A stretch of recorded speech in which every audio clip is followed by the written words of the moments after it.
तमाम हमद उस खालिक अज़ल के लिए, सुकून झील को जो देता है कंवल के लिए। मैं उसी के नाम से करता हूँ इब्तदाए सुखन, कि जिसके नाम फरिश्तों ने भी संभल के लिए। मेरा रसूल हमेशा कमाल करता है, वो जो भी फैसला करे बेमिसाल करता है। मेरे रसूल को शम्सो कमर से मत पहचान, कि ऐसे काम तो उसका बिलाल करता है। अल्लाह और उसके रसूल के नाम के बाद काम का आगाज करेंगे। अजीज तुलबा, मैं आसिफ राय। आज हमारे पास जमात नहम और उसकी मुकम्मल किताब है, और मुकम्मल किताब का जो पर्चा है वो हमारे पास मौजूद है।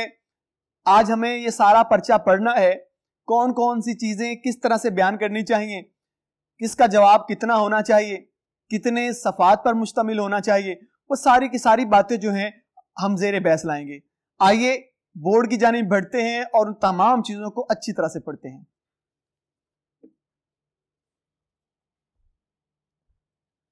जी प्यारे बच्चों, अभी हमारे पास एक मुकम्मल किताब का पर्चा मौजूद है, जमात नहम है। हमने गुज़िश्ता जो लेक्चर्स किए थे उनमें हमने पहली हाफ बुक यानी पहली आधी किताब, दूसरी आधी किताब, इस तरह से इसको हमने हल किया। अब हमारे पास मुकम्मल किताब है। मुकम्मल किताब जो आपके पास मुख्तसर आपका जो निसाब दिया गया है आपको, यानी स्मार्ट सिलेबस जो दिया गया है उसके मुताबिक है। आप जानते हैं कि पिछले जो पर्चा जात हमने हल किए थे वो मुकम्मल किताब के तरीकाकार के मुताबिक ही किए थे, लेकिन आज का जो पर्चा है वो वाकयातन एक मुकम्मल किताब का पर्चा है। और पूरी किताब का जो पर्चा सालाना आता है आपके पास, वो किस तरह से आता है, कितने सवाल आते हैं, किन सवालात में आपके पास इंतखाब की सहूलत मौजूद होती है, ये सारी चीजें जो हैं वो आज इस पर्चा में, इस लेक्चर में ज़ेरे बहस लाएंगे। और आपके पास एक पर्चा के अंदर दो हिस्से होते हैं। पहले हिस्सा के अंदर आपके पास मारूजी होती है, दूसरे हिस्सा में आपके पास जो दूसरे सवालात होते हैं, जो तफसीलन होते हैं, वो मौजूद होते हैं। उनको आपने हल करना होता है और किस किस सवाल के जवाब के कितने नंबरात हैं उनको देखना होता है। तो आइए इन दोनों चीजों को अच्छी तरह से हल करते हैं और देखते हैं कि कौन सा सवाल कितने नंबरात का है। जी प्यारे बच्चों, हमारे पास जो पहला हिस्सा मारूजी है, हमें वो हल करना है। आप जब सालाना पर्चा में बैठे हो तो आपके पास जैसे ही मारूजी आए तो मारूजी के एक एक सवाल को और उसके कसीरुल इंतखाबी सवालात को बागौर मुताला करें। गौर से देखें, कहीं ऐसा तो नहीं है कि आपने जो दायरा मुकम्मल करना था वो गलत कर दिया, क्योंकि ये एक गलती से आपका पूरा एक नंबर जाया होता है।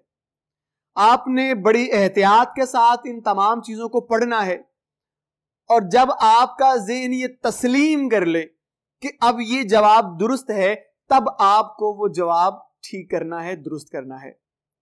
मेरे पास जो कसीरुल इंतखाबी सवालात मौजूद हैं आपकी मुकम्मल किताब से, मैं उन्हें पढ़ने लगा हूं। आपसे गुजारिश है कि मेरे इन सवालों को जो मैं पढ़ रहा हूं सुनते जाइए, और जो मैं जवाब बता रहा हूं उन्हें ज़हन नशीन करते जाइएगा। मेरे पास जो पहला सवाल बन रहा है वो है, मिर्जा फरहतुल्लाह के नजदीक इम्तिहान की सूरतें हैं 2, 4, 3, 1। अलिफ दुरुस्त है 2। मिर्जा फरहतुल्लाह ने ला क्लास का कोर्स मुकम्मल किया 1 साल में, 2 साल में, 3 साल में, 4 साल में। बे दुरुस्त है 2 साल में। तीसरा है, कर्नल मोहम्मद खान साहिब पैदा हुए गुजरावाला, फैसलाबाद, चकवाल, लाहौर। जीम दुरुस्त है चकवाल। चौथा है, सबक कदरे अयाज का माखज है बज़्म जहां, धनक पर कदम, 7 समंदर पार, बज़्म आराइयां। दाल दुरुस्त है बज़्म आराइयां। उसके बाद पांचवा है, कर्नल मोहम्मद खान की कहानी का असल किरदार था अली बख्श, सलीम, अमजद, मुसन्निफ खुद। जीम दुरुस्त है अमजद। छठा है, तू ही नजर आता है हर शय पे उनको, मुहीत, गालिब, काबिज, मालिक। अलिफ दुरुस्त है, मुहीत। उसके बाद 7वां है बेदाग लाला जात है, अमीर मिनाय की, रसूल अकरम सल्लल्लाहु अलैहि वसल्लम की, मलाइका की, बहादुर शाह जफर की। बेदुरुस्त है, रसूल अकरम सल्लल्लाहु अलैहि वसल्लम की। 8वां है टूटने वाली डाली को कुछ वास्ता नहीं, बहार से, तरोताजगी से, शादाबी से, बरगोबार से। दाल दुरुस्त है, बरगोबार से।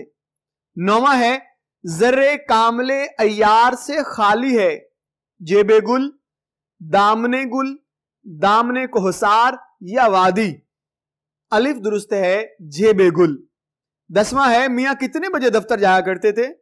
8 बजे, 7 बजे, 10 बजे, 9 बजे। जीम दुरुस्त है, 10 बजे। उसके बाद 11वां है सबक काहली के मुसन्निफ हैं पतरस बुखारी, शफीकुर रहमान, कर्नल मोहम्मद खान, सर सैयद अहमद खान। दाल दुरुस्त है, सर सैयद अहमद खान। 12वां है कमारबाजी कहते हैं नशा करने को, मौसीकी सुनने को, जुआ खेलने को, मेहनत ना करने को। जीम दुरुस्त है, जुआ खेलने को। 13वां है फातिह खैबर के लिए कत्ल गा था, फर्श आराम, फर्श गुल, फर्श जीनत, फूलों की सेज। बेदुरुस्त है, फर्श गुल। 14वां है सीरत की जमा है सैर, सरात, सहरात, सीरतों। अलिफ दुरुस्त है इसका, सैर। 15वां है कुव्वत का मुताजाद है, रजील, लतीफ, ताकतवर, जोफ। दाल दुरुस्त है, जोफ। जी प्यारे बच्चों, ये था हमारे पास हिस्सा मारूजी जो हमने पढ़ा अच्छी तरह से और तमाम जवाबात को भी हमने देखा। उम्मीद करता हूं ये आपने अच्छी तरह से ज़हन नशीन किया होगा। अब हमारे पास जो अगला सिलसिला आता है वो आपके पास इंशाई तर्ज है। इंशाई तर्ज, इसके अंदर सवालात के जवाबात तवील हैं, हमें इन्हें हल करना है। आप जब इस हिस्सा की तरफ आए तो उन सवालों का इंतखाब करें जो सवालात आपको लगते हैं कि कम वक्त में उनके जवाब लिखे जा सकते हैं, यानी कि उनके जवाबात मुख्तसर हैं। उन सवालों को उठाइए, उनके जवाब तहरीर कीजिए। फिर जो जो सवालात के जवाबात बड़े हैं आप उनको आखिर पे ले जाइए। जब आपके पास वक्त बच जाए और आखिरी सवाल जिसका जवाब बहुत बड़ा है पूरे पर्चा में, उसको तहरीर कीजिए और सारा वक्त उस पर सर्व कर दीजिएगा। आपके पास जो दूसरा सवाल बनता है उसके अंदर 2 चीजें पूछी जाती हैं। एक हिस्सा में आपका नज्म के अशार पूछे जाते हैं और एक हिस्सा में गजल से पूछे जाते हैं। नज्म से आपके 4 अशार आते हैं, आपने उन 4 अशार में से 3 करने होते हैं। आपके पास हिस्सा गजल में से 3 आते हैं, आपको 2 करने होते हैं। आप इस तरतीब को ज़हन में रख के आप तहरीर कीजिएगा। मैं पहला शेर पढ़ता हूं, उसके बारे में बात भी करते हैं। गो सबसे मुकद्दम है हक तेरा अदा करना, बंदे से मगर होगा हक कैसे अदा तेरा। अब ये हिस्सा नज़म में से जो हम्द है उसमें से ये शेर लिया गया है कि ए मेरे खुदा, एक बंदा तेरा हक कैसे अदा कर पाएगा, क्योंकि अल्लाह ताला की इतनी नेमतें कि हम किसी एक का भी शुक्र अदा नहीं कर सकते, तो हक कैसे अदा हो सकता है। आप इंसान अगर अल्लाह ताला की किसी एक नेमत को गिनने लग जाए, उसका शुक्र अदा करने लग जाए, उसके तमाम इनामात देखने लग जाए, तो उसका वक्त सर्फ हो जाएगा, उसकी जिंदगी खत्म हो जाएगी। लेकिन कभी भी अल्लाह की किसी एक नेमत का वो शुक्र अदा नहीं कर सकता। इसी पिराए में आप इस शेर की तशरीह करते जाइए। अब एक शेर की जो तशरीह है वो ज्यादा से ज्यादा 12 सतूर, कम से कम 8 सतूर या 10 कर लीजिए। इसी पैराए में चलते जाइए और इसकी तशरीह कीजिएगा। उसके बाद महरम भी हैं, ऐसा ही जैसा कि है ना महरम, कुछ कह ना सका जिस पर यहां भेद खुला तेरा। यहां पे भी हम्द के शेर की बात हो रही है कि मेरे खुदा, जब कोई भी शख्स तुझे पहचान लेता है फिर उसकी जुबान बंद हो जाती है, फिर वो फजूल गोई से परहेज करता है, फिर वो दुनिया से किनारा कर लेता है, फिर वो दुनिया से कट जाता है, फिर उसे एक अल्लाह की याद रहती है उसके मन में और वो अल्लाह से अपने तमाम मामलात जोड़ लेता है, फिर वो जात से दूर नहीं जाता। इसी तरह से इस शेर की तशरीह बढ़ाते जाइए और इसकी तशरीह करते जाइएगा। उसके बाद तीसरा है, सुनी हमने तोती और बुलबुल की बातें, तेरा तज़किरा है, तेरी गुफ्तगू है। ये नात से शेर है। जब आप इस शेर को पढ़ते हैं तो आपके ज़हन में हजूर अलैहिस्सलाम की ज़ात मुबारका उमड़ आती है। हजूर अलैहिस्सलाम का जिक्र हर चीज कर रही है, ये जमीन वाले, ये आसमान वाले, ये मशरिक मगरिब वाले, ये शमाल और जनूब वाले, जमीन का जर्रा जर्रा आप अलैहिस्सलाम पे दुरूद और सलाम भेज रहा है। अल्लाह भेजता है, उसके फरिश्ते भेजते हैं, ईमान वाले भेजते हैं। जब आप इस शेर की तशरीह करेंगे इसी तरह से इसको बढ़ाते जाइए और इसकी तशरीह 8 से 10, 10 से 12 सतूर के दरमियान कीजिएगा और कोई हवाला भी दे दीजिएगा। उसके बाद है जवाल अहदे खजा के वास्ते, कुछ वास्ता नहीं है उसे बरगोबार से। यहां से इस शेर की तशरीह कीजिए और देखिए कि ये किस नज्म से है। ये इकबाल की नज्म से है, पवस्ता रे शजर से उम्मीदे बहार रख। आप जब इस शेर को देखेंगे तो आपके सामने नक्शा बन जाना चाहिए जो इकबाल आपके ज़हन में लाना चाहते हैं। वो कह रहे हैं कि है जवाल अहदे खजा के वास्ते, यानी कि अगर एक डाली किसी शजर से कट गई है, टूट गई है, तो उसके ऊपर बाहर के बादल बरसते रहे, बाहर का मौसम बार बार आता रहे, तो कभी ऐसा नहीं हो सकता कि वो टूटी हुई शाख दोबारा से हरी भरी हो जाए या उसके साथ जुड़ जाए।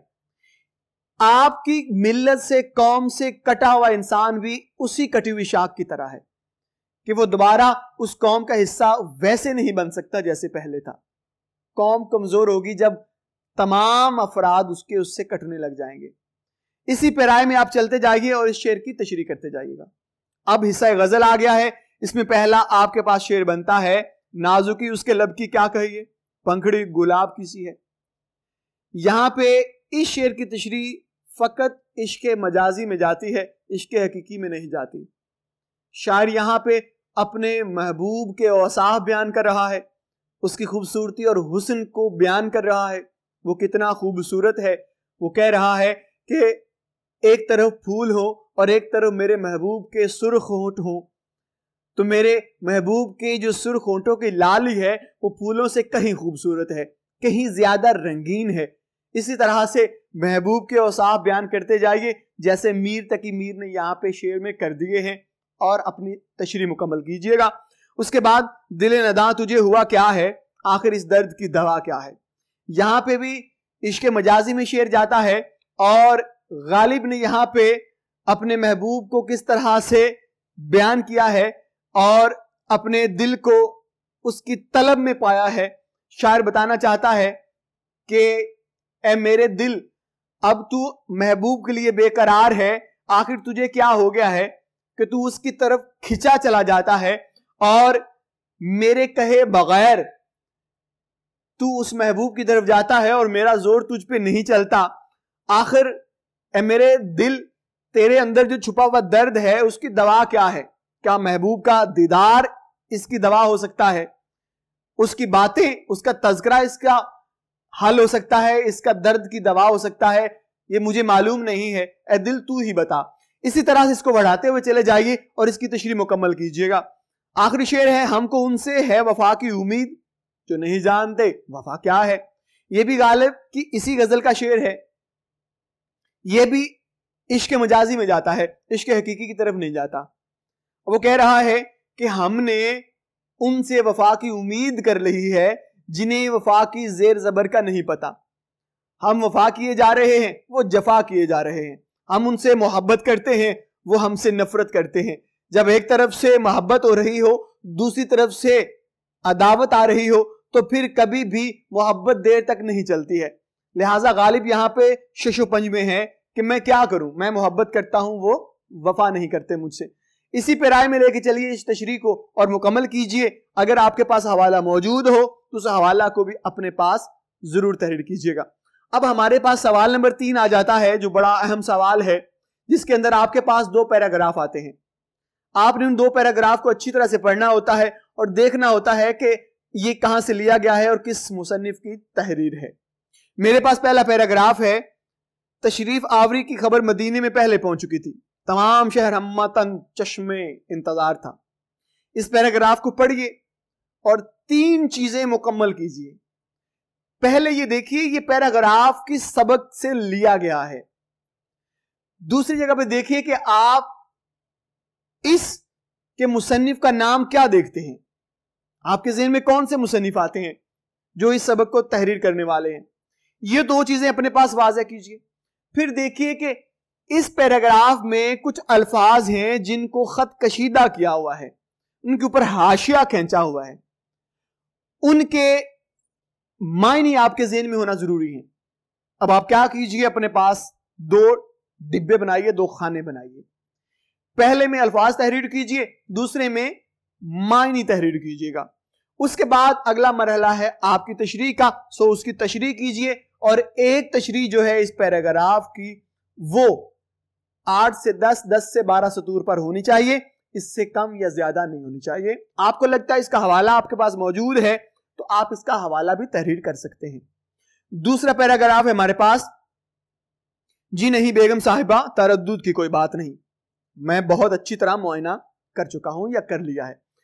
अब इस पैराग्राफ को पढ़ने के बाद फिर वही सवाल आपके ज़हन में आना चाहिए कि ये किस सबक से लिया गया है, किस मुसन्निफ की तहरीर है और इसके अल्फाज के मायने क्या है। इन तमाम चीजों को देखने के बाद अपनी जवाबी कॉपी पे जाइए, इस पैराग्राफ को तहरीर कीजिए या इसको थोड़ा सा तहरीर करके बता दीजिए और इसका नंबर दे दीजिए। फिर हवाला मतन तहरीर कीजिए, सबक का उन्वान, मुसन्निफ का नाम और उसके बाद खत कशीदा अल्फाज के मानी और तशरीह शुरू कर दीजिए। इसी तरह से इस पैराग्राफ को आप हल करते हुए चले जाइए और अगर आपने बहुत अच्छा लिखा है तो इंशाअल्लाह आपको इसके पूरे नंबरात हासिल होंगे। उसके बाद आपके पास सवाल नंबर 4 आ जाता है। सवाल नंबर 4 के अंदर आपके पास कुल मिला के 8 सवाल पूछे जाते हैं। इन 8 सवालों में से आपने 5 के जवाब देने हैं। आप देख लीजिए कि इन 8 सवालों में कौन कौन से आपको अच्छी तरह से आते हैं। सो उनके ऊपर एक छोटा सा नुक्ता लगा लीजिए ताकि आपको याद रहे। उस सवाल को उठाइए, जवाबी कॉपी पे ले जाइए, वहां पे सवाल का नंबर दीजिए और जवाब तहरीर करते चले जाइएगा। मेरे पास यहां पे जो सवालात मौजूद हैं मैं उन्हें पढ़ता हूं और उनके जवाब देखता हूं। जी पहला सवाल देखिएगा, सराका बिन जाहशम कैसे तायब हुआ? जवाब, सराका बिन जाहशम इनाम के लालच में हुजूर को शहीद करने के इरादे से ढूंढने निकला तो एक मकाम पर उसने हुजूर सल्लल्लाहु अलैहि वसल्लम को गार से निकलते देखा तो उसने तीर मारा लेकिन उसका निशाना खता हो गया। फिर वो आगे बढ़ा तो उसके घोड़े के पांव जमीन में धुनस गए। वो समझ गया कि ये नबी सच्चे हैं। उसने उसी वक्त तौबा की। सवाल नंबर 2 है, इंसान कब सख्त काहिल और वहशी हो जाता है? जवाब, इंसान जब दिली कुव्वत को बेकार छोड़ देता है तो वो सख्त सुस्त और काहिल हो जाता है। सवाल नंबर 3 है, बुलबुल के गाने की क्या वजह है? जवाब, बुलबुल एक खुशगुलू परिंदा है और वो हुजूर की बातें और तज़किरा करता है। सवाल नंबर 4 है, मज़मून निगार के वालिद ने उसे किस तरह तसल्ली दी? जवाब, फिक्र ना करो बेटा, इम्तिहान में कामयाब इस साल नहीं तो अगले साल से ही, आखिर कब तक बेईमानी चलती रहेगी। 5वां, इकबाल ने डाली और शजर से क्या मुराद लिया है? जवाब, डाली से मुराद मुसलमान फर्द है जबकि शजर से मुराद मुसलमान उम्मत है। 6ठा सवाल है, सलीम मियां का मशगला क्या था? जवाब, सलीम मियां बैडमिंटन खेलते और सरे शाम ही दोस्तों के हमरा टेलीविजन देखते थे। 7वां है, हजरत अस्मा कौन थी? जवाब, हजरत अस्मा हजरत अबू बकर सिद्दीक रज़ी अल्लाह ताला अन्हु की बेटी थी जो गारे सौर में खाना लेकर जाती थी। 8वां है, सलीम मियां अली बख्श पर क्यों बरहम हुए? जवाब, सलीम मियां की गैर मौजूदगी में उनका दोस्त अमजद आया, अली बख्श ने उसकी खिदमत ना की जिस पर सलीम अली बख्श पर बरस पड़े। सवाल नंबर 5 है हमारे पास। सवाल नंबर 5 में आपके पास 2 असबाक के खुलासे पूछे जाते हैं।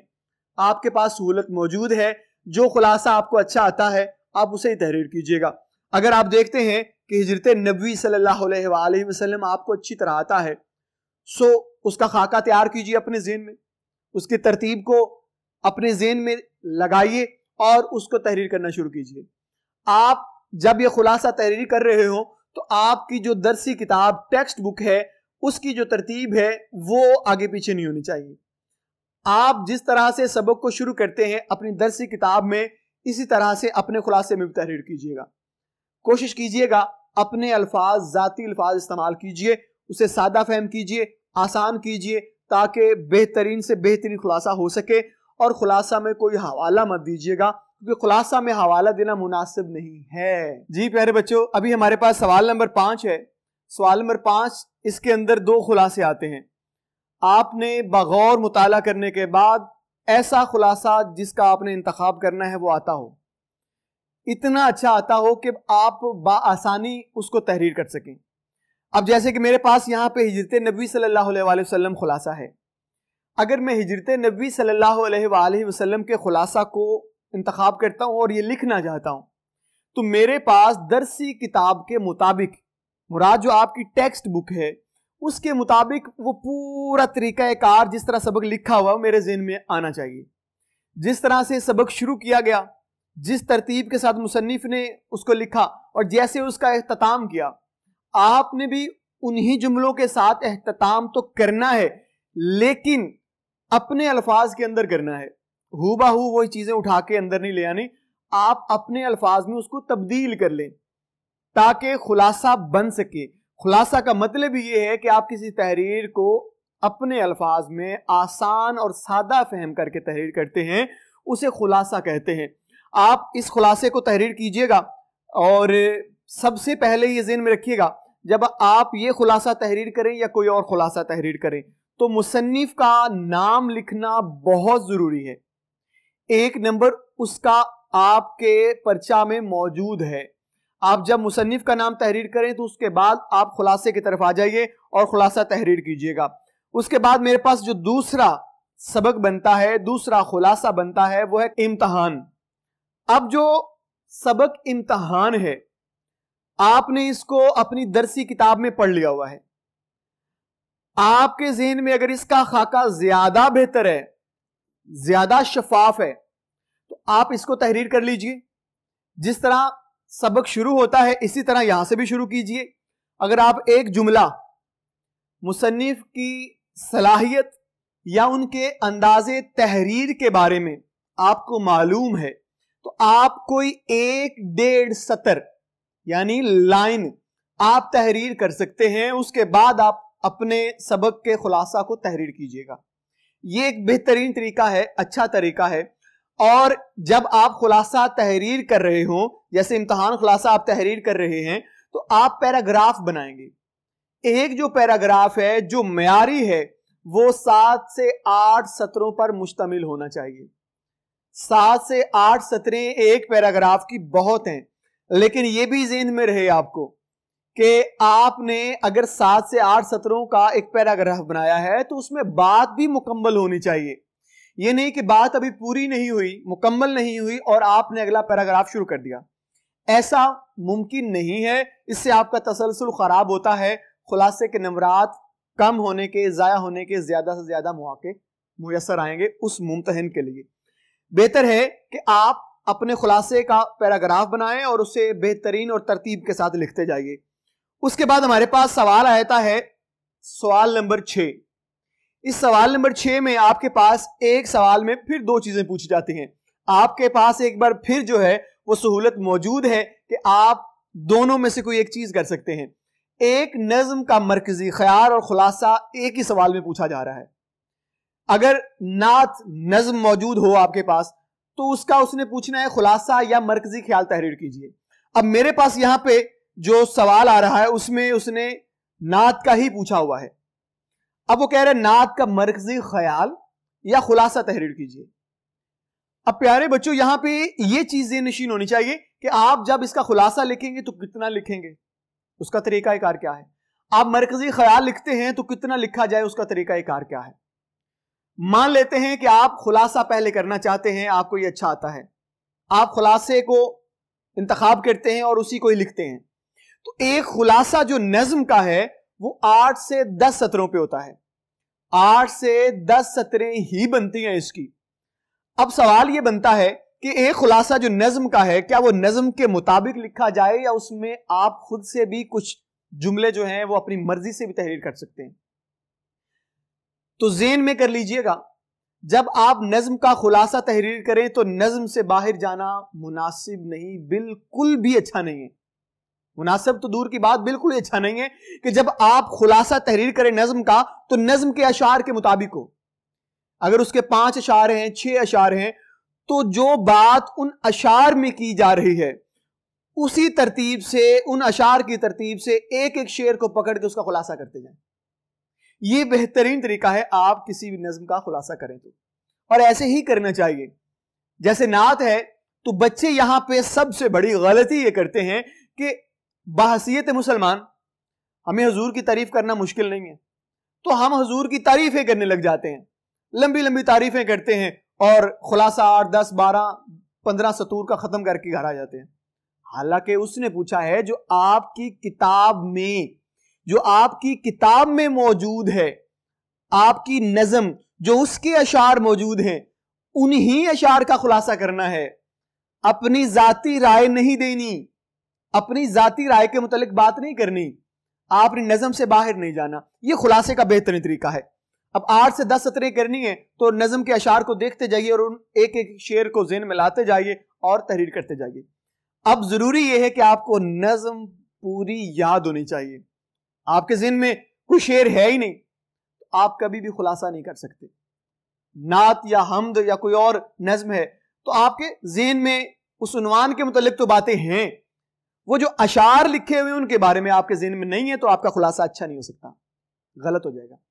अब अगर आप मरकजी ख्याल का चुनाव करते हैं तो मरकजी ख्याल जो है वो उस नज्म के मरकज की बात कर रहा है, वो मरकज के मुताबिक होना चाहिए। यानी कि अगर नात है तो नात क्यों लिखी गई है, इसके अंदर क्या असल नुक्ता बयान हुआ है, उस नुक्ते को आपने 2 सतरों तक ले जाना है। 2.5 तक भी चला जाता है, लेकिन 2 सतरें काफी हैं आपके मरकजी ख्याल के लिए। 2 से 2.5 कर लें, बिल्कुल ठीक है, बेहतरीन है, और नज्म से बाहर नहीं होनी चाहिए। जी, ये था आपका सवाल नंबर 6। अब सवाल नंबर 7 आ गया है। इस सवाल में भी आपके पास सहूलत मौजूद है कि आप खत करना चाहते हैं या दरखास्त करना चाहते हैं। अगर आपको लगता है आपको खत आता है तो खत का तरीकाकार पहले ज़हन में होना चाहिए, क्योंकि खत का तरीकाकार आपके पास नहीं है तो आप खत अच्छा नहीं कर सकते। मेरे पास जो खत मौजूद है वो है वालिदा के नाम मौसम गर्मा की तातीलात गुजारने पर खत तहरीर करना है। अब मौसम गर्मा की तातीलात, उसके बारे में आपने खत लिखना है तो सबसे पहले ये ज़हन नशीन कीजिए कि आपका तरीकाकार जो है, जो एक पूरा सांचा है जिसके अंदर आपने खत तहरीर करना है, वो ज़हन में आए आपके, और देख लें वो कहां कहां से कौन कौन सी चीजें लगानी है। आपके पूरे 4 नंबरात हैं जो सिर्फ तरीकाकार के हैं। तो जब तरीकाकार ठीक होगा, 4 नंबर आपके बिना गलती के पुख्ता हो गए। अब आपके पास नफ्से मजमून बन जाता है, जो आप बताना चाहते हैं, छुट्टियां क्यों लेना चाहते हैं, मौसम गर्मा के बारे में क्या क्या बातें बताना चाहते हैं, वो सारी चीजें वो नफ्से मजमून है। अब उसके 6 नंबरात हैं, इसलिए आपने जब खत लिखना है तो ये सारी चीजें आपके पास ज़हन नशीन होनी चाहिए। उसके बाद मेरे पास दरखास्त है, प्रिंसिपल के नाम हसूल सर्टिफिकेट की दरखास्त। आपके पास दरखास्त का तरीका होना बहुत जरूरी है। जैसे खत के तरीका का 4 नंबर थे, यहां पे दरखास्त के तरीकाकार के भी 5 नंबरात हैं। पहले 5 नंबरात आपके ज़हन में होने चाहिए कि किस किस चीज के और कितने हैं। उसके बाद आपके पास नफ्से मजमून आता है कि आप सर्टिफिकेट लेना चाहते हैं, वजूहात क्या हैं, वो सारी बातें, मिन्नत वज़ारी जो आपने करनी है, वो सारी बातें जो आप लिख रहे होंगे उसे कहते हैं ये नफ्से मजमून है। अब 5 नंबरात उसके हैं। अब ये दोनों चीजों को जब आप बेहतरीन करके लिख लेंगे तो इंशाअल्लाह बफजल खुदा आपको पूरे पूरे नंबरात मुयस्सर आएंगे। उसके बाद हमारे पास सवाल नंबर आ जाता है 8। यहां पे भी आपके पास इंतखाब की सहूलत मौजूद है। यहां पे भी आप दोनों में से कोई एक चीज उसका इंतखाब कर सकते हैं और उसको बेहतरीन लिख सकते हैं।